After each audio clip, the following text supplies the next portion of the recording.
بسم اللہ الرحمن الرحیم۔ کاروبار میں معاملات میں چند چیزوں کو مکروہ شمار کیا گیا ہے۔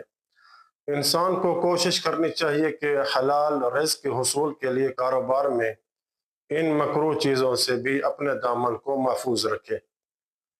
کتاب منہاج الصالحین کی دوسری جلد مسئلہ نمبر 49 میں اور کتاب توضیح المسائل جامع کی تیسری جلد مسئلہ نمبر 72 میں آیت اللہ سیستانی کاروبار معاملات میں جو چیزیں مکروہ ہیں ان کی نشاندہی کرتے ہوئے لکھتے ہیں کہ پہلا مکروہ یہ کہ مال بیچنے والے کا اپنی چیز کی تعریف کرنا، دوسرا یہ کہ خریدار کا اس چیز کی برائی بیان کرنا جسے وہ خریدنے کا ارادہ رکھتا ہو مکروہ ہے، تیسرا یہ کہ عیب اور نقص کو چھپانا بھی مکروہ ہے جب تک کہ اس سے دھوکہ لازم نہ آئے، لیکن اگر چیز میں عیب چھپانے سے دھوکہ لازم آئے تو پھر وہ حرام ہو جائے گا۔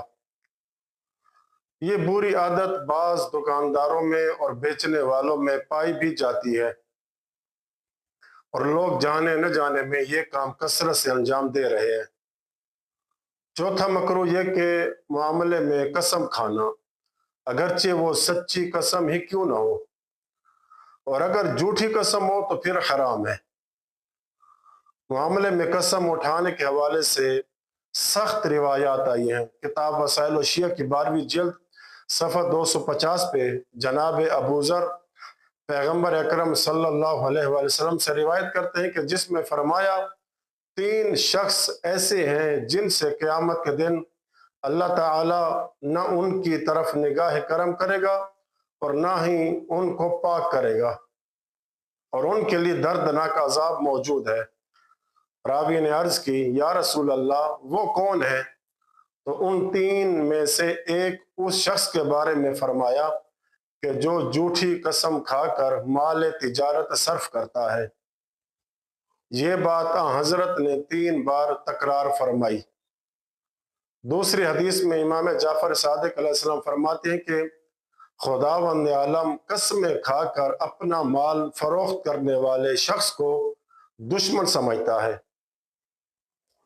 5واں مکروہ یہ کہ تاریک جگہ پر، اندھیرے والی جگہ پر سودا کرنا جہاں عیب چھپ جاتا ہو، بلکہ ہر وہ طریقہ یا جگہ جو اس طرح عیب چھپانے کا باعث ہو مکروہ ہے۔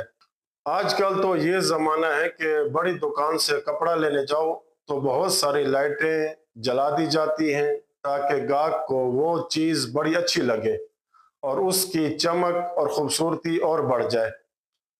اگر اس طرح سے عیب چھپانا ہو تو ہو سکتا ہے یہ بھی مکروہ میں شامل ہو، یا پھر گاڑی کا معائنہ رات کے وقت کروانا جہاں اس کے پینٹ کی خرابی نظر نہ آ سکے وغیرہ، اور بھی بہت ساری مثالیں دی جا سکتی ہیں۔ اس حوالے سے ایک حدیث کتاب وسائل الشیعہ کی 12ویں جلد صفحہ 273، ایک شخص کھجور کے زیر سایہ مال فروخت کر رہا تھا۔ امام موسیٰ کاظم علیہ السلام سواری پہ سوار تھے، اس شخص کے قریب سے گزرے اور فرمایا اے ہشام، زیر سایہ مال فروخت کرنا دھوکہ ہے اور دھوکہ جائز نہیں ہے۔ 7واں مکروہ مومن سے اس کی ضرورت کی مقدار سے زیادہ منافع لینا، یعنی مومن بھائی سے اتنا منافع لینا جو عرف عام سے بھی بہت زیادہ ہو مکروہ ہے۔ مثلا ایک چیز کی مارکیٹ میں قیمت 100 روپے ہے، لیکن آپ مومن بھائی سے اس کی مجبوری کا فائدہ اٹھا کر 150 یا 200 روپے وصول کریں، یہ مکروہ ہے۔ 8واں مکروہ یہ کہ اسی طرح اس شخص سے منافع لینا جس سے احسان اور نیکی کا وعدہ کیا گیا ہو۔